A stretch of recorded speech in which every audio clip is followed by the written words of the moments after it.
Good morning, family. You ready for the fresh manna? God bless. When I woke up this morning, the scripture the Lord put in my spirit is in John chapter 4. It goes in depth and talks about the woman that he met at the well. But it was very powerful, the dynamic of just that small interaction. Because first of all, they didn't want him to go through Samaria. He said, I must go through Samaria. So he pursued her. Because the Bible said he didn't come for the righteous, he came for the sinners. Because if you look back in those times, the Jews had no dealing with the Samaritans because the Samaritans was considered unbelievers. But even though her first situation, he still pursued her.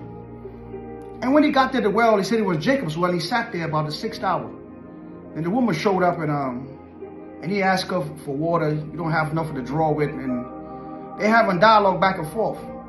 And she's looking at him like, what's going on? But he told her something is that if you drink of this water, you will thirst again. But if you drink of the water that I offer you, you will never thirst again. So she didn't understand like what the dynamic, what he was saying.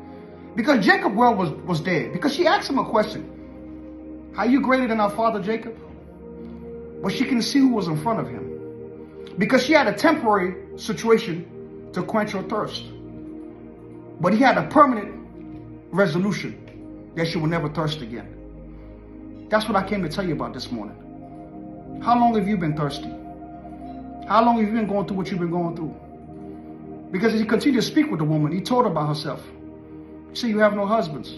And you've been through 5. Even the one that you have now is not your husband. And she looked at him. You must be a prophet. But he was more than a prophet. He was the one that was getting ready to change her life.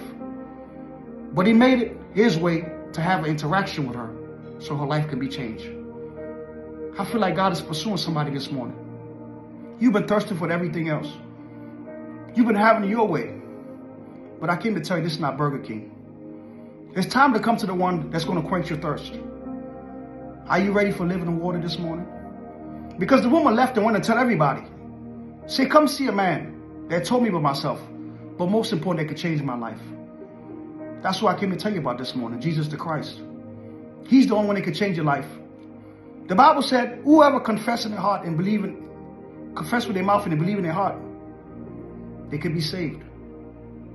I ask you this morning, confess and believe, and you too can experience the living water. In Jesus' name, God bless.